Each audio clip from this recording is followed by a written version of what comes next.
आप मोदी जी को डांट देते हैं कई बार कई विषयों पर। ऐसा सुना होगा आपने। तो मोदी जी ने कभी कहा नहीं कि महाराज जी हमसे आपस में बात कर लिया कर, हम ठीक कर दिया करेंगे, आप सार्वजनिक रूप से हमसे डांट देते हो। हमसे एक काम में बात करके काम करते हैं क्या? खुल्लम खुल्ला काम करते हैं, खुल्लम खुल्ला खंडन करते हैं। आप कैसे देखते हो उन्हें प्रधानमंत्री के तौर पर, कैसा काम कर रहे हैं वो? देखिए, उनकी पत्नी 25 किलोमीटर दूर से यात्रा करके मिलने आई थी।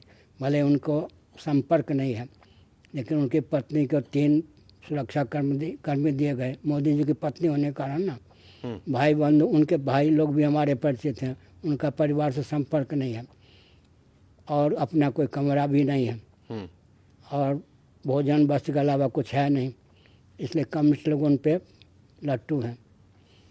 और क्रिश्चियनों को उनके शासनकाल में छूट है, मुझे प्रणाम करते रहो, हाथ जोड़ते रहो और सेवा के नाम पर हिंदुओं क्रिश्चियन बनाओ, इसलिए क्रिश्चियन तो उन पर लट्टू है। गोरक्षा गुंडे कह चुके इसलिए मुसलमान उन पर लट्टू हैं। आरएसएस के रहे हैं इसलिए हिंदू उन पर लट्टू हैं। महाराज जी, सनातन बोर्ड का बड़ा जिक्र कई इस बीच में हम साधु संतों से मिले, वो कई बार कहते हैं कैमरों पर 4 शंकराचार्य परंपरा से हैं, सनातन बोर्ड की क्या आवश्यकता है? हम कोई शंकराचार्य की परंपरा से हो, उनकी गद्दी को विकृत न किया जाए। सनातन बोर्ड की क्या आवश्यकता? हमारे यहाँ तो आरंभ से ही है। क्या श्रीमन नारायण के बाद में शंकराचार्य का स्थान था 10वां। भगवान शंकराचार्य के बाद मेरा कितना स्थान है? 145वां। तो 155वां स्थान श्रीमन नारायण से है। 1,97,29,49,49,000 वर्षों की हमारी परंपरा है। सनातन बोर्ड की पृथक से क्या आवश्यकता है? तो फिर ये जो, फिर मेरा वही सवाल आ जाएगा कि जो अलग अलग आवाजें आती हैं, ये जो सनातन को मानने वाले लोग हैं, जैसे आप तो चलिए हमारे बड़े बुजुर्ग हैं, बट जो आम लोग हैं उनमें एक कन्फ्यूजन पैदा होता है कि किसको सुने हम, किसको ना सुने, कहाँ तक आवाज आए, क्योंकि हर व्यक्ति अलग अलग बात कर रहा है। ऋषिणाम पुनराद्यानाम वाचमर्थो विधावती। अगर ऋषि लोग, महात्मा लोग व्यवहार में तो घट को घड़े को घड़ा कहते हैं, पट को वस्त्र को वस्त्र कहते हैं। अगर चंडी चेत जाए तो अहल्या को कहा कि पत्थर हो जाए, अहल्या पत्थर हो गई या नहीं? इसलिए जब चंडी चेतेगी तो सबकी बोलती बंद हो जाएगी, आपकी बोलती रहेगी। एक हमारे शंकराचार्य जी हैं, अभिमुक्तेश्वरानंद जी, आपके होंगे ना।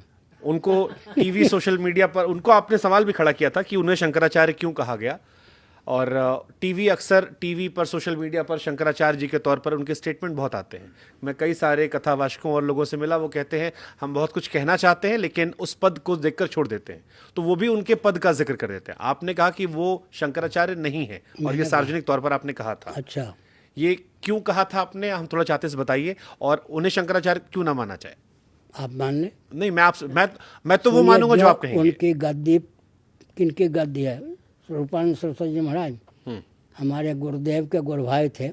हमारे गुरुदेव से उन्होंने विद्या अध्ययन भी किया था। जिनसे मैंने विद्या अध्ययन किया उनसे पूर्व, हमसे पूर्व उन्होंने किया। हमारे बहुत परिचित वो थे। उन्होंने अंतिम सांस तक किसी को शंकराचार्य बनाया क्या? नहीं बनाया। उनको मालूम था बीमार हैं, शरीर छूटना है, फिर भी नहीं बनाया। लेकिन 2 व्यक्ति को उन्होंने दंडी स्वामी बना दिया। शायद उनकी कल्पना रही होगी कि एक शंकराचार्य बन के घूमेंगे। एक बार उनके जीवन काल में उनके पत्नी बन कर घूम रहे थे, उन्हें डांट दिया, वक्तव्य दे दिया मेरा कोई पत्नी नहीं, उत्तराधिकारी नहीं। तो उनसे पूछे स्वरूपानंद महाराज कहीं मिलते हो तो उन्होंने अंतिम सांस तक बीमार रहने पर भी उत्तराधिकारी को नहीं बनाया। तो फिर जब उन्हें मीडिया ये लिखती है शंकराचार्य के तौर पर, तो एक आप लोग की तरफ से एक खंडन ऐसा क्यों नहीं होता कि इनको अगर लिखा जाए? जिसका बार बार खंडन होता है उसका प्रचार हो जाता है। क्या? जिसका बार बार खंडन होता है उसका प्रचार हो जाता है। लेकिन कानूनी प्रक्रिया आप लोग ले सकते हैं, जैसे बाकी धर्मों में होता है, अगर कुछ कहा जाए तो वो धर्म के तौर पर एक कानूनी प्रक्रिया लेते हैं। कोर्ट की प्रक्रिया हम अपनाएंगे, लोअर कोर्ट से सुप्रीम कोर्ट, सुप्रीम कोर्ट से लोअर कोर्ट, यही हमको कहते हैं। धन हम खर्च करें और उनको नकली सिद्ध करना चाहें। मैंने पहले कह दिया कि दूध पीने वाले मजनू अलग होते हैं। लेकिन जो भ्रामकता फैली है वो अंदर से सब जानते हैं कौन असली कौन नकली। मोर्चे पर कौन काम देगा ये भी जानते हैं। असली के तो ताकत नहीं है। सुनिए, मैं श्रृंगेरी में रहा हूँ शंकराचार्य होने के पहले 83 दिनों तक। उस समय जो शंकराचार्य थे, अब ब्रह्मलीन शरीर नहीं है, उन्होंने कहा, उन दिनों मेरा नाम ध्रुव चैतन्य था, ब्रह्मचारी। उन्होंने कहा मेरी नीति सुन लो, 4-5 घंटे अपने साथ मुझे रखते थे। शासन तंत्र के विरुद्ध चलूँगा, धनमान खो बैठूँगा। शास्त्र के विरुद्ध चलूँगा तो नरक में जाऊँगा। न मैं शास्त्र के विरुद्ध जा सकता, न शासन तंत्र के विरुद्ध। मैं तो छोटी आयु का था, बहुत वर्ष पहले की बात है। मैंने कहा जहाँ आपको मुंह खोलना चाहिए वहाँ मौन रहते हैं, कहाँ जाएंगे, नरक में भेजता है मुझको। उन्होंने वक्तव्य दे दिया था, वो कहने की आवश्यकता नहीं। बैल की हत्या अनुचित नहीं है, गाय की हत्या बहुत फजीहत हो गई थी। इसलिए उन्होंने हमसे कहा था, शासन श्रृंगेरी की परंपरा चल पड़ी है, शासन तंत्र के विरुद्ध जाएंगे, धनमान खोल लेंगे।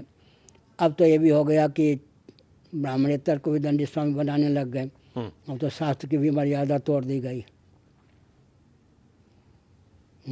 अब मैं उम्मीद करूंगा समाधान आपने कहा कुछ बड़ा करने वाले आप में, तो मैं उसी उम्मीद में हूँ। मैं एक जगत गुरु सवाल मेरे मन में आता है, जैसे आपने कहा वृंदावन गए थे, आपने बहुत समय वहाँ गुजारा। वृंदावन जब हम जाते हैं तो वहाँ पर खान पान को लेकर बहुत व्यवस्थाएं की गई हैं कि यहाँ पर आप नॉनवेज नहीं खा सकते हैं। मेरे 2 सवाल, एक सवाल ये है कि सनातन में खान पान को डिस्क्राइब किया गया कि ये खाना आप नहीं खा सकते हैं, और दूसरा जो हमारे धार्मिक स्थल है, अभी भी हम देखते हैं कि देश में अधिकतर धार्मिक स्थलों पर नॉनवेज बैन नहीं है। मथुरा वृंदावन में है, बड़े धार्मिक स्थलों पर नहीं है। जबकि अगर हम धर्म की बात करें तो वहां पर ये नहीं माना था। तो दोनों सवालों का जवाब मैं चाहता हूं आपसे। क्या चाहते हैं? यही जवाब कि क्या ये बैन होना चाहिए धार्मिक स्थलों पर नॉनवेज खाना? शाकाहार, हाँ, मांसाहार बैन होना चाहिए? बिल्कुल होना चाहिए। लेकिन देश के अधिकतर बड़े धार्मिक स्थलों पर चल रहा है। और धार्मिक व्यापार केंद्र हो गए व्यापार केंद्र हो गए। जैसे मैं भी वो काशी में तो बकरे की हत्या होती है, काशी का क्षेत्रफल देखिएगा, बकरे की हत्या होती है। मुसलमान लोग भी होते हैं, क्या उनको मिटा देंगे, क्या हटा देंगे क्या? तो ये सही है क्या? गलत होने पर भी प्रवाह है। ठीक है।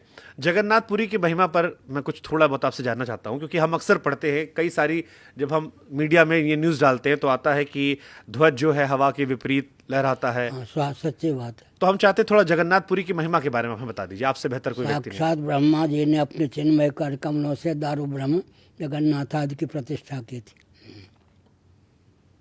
और ब्रह्मा जी ने कहा था स्कंद पुराण के अनुसार 3.5 करोड़ हम ब्रह्मा हैं। 3.5 करोड़ ब्रह्मांड हो ही गए। जगन्नाथ के हाथ को जगत पसारे हाथ, निराला जी ने कहा था। तो वहाँ दारू ब्रह्म है, काष्ठ से बनते हैं। जब अधिक मास होता मुक्त, भगवान तो भगवान ही हैं। यहाँ पर कोई दिव्य वस्तु डाली जाती है, उसको बताना नहीं। उसके बाद पुराने जगन्नाथ जी भूमिगत कर दिया जाते हैं, नए जगन्नाथ जी की फिर प्रतिष्ठा होती है।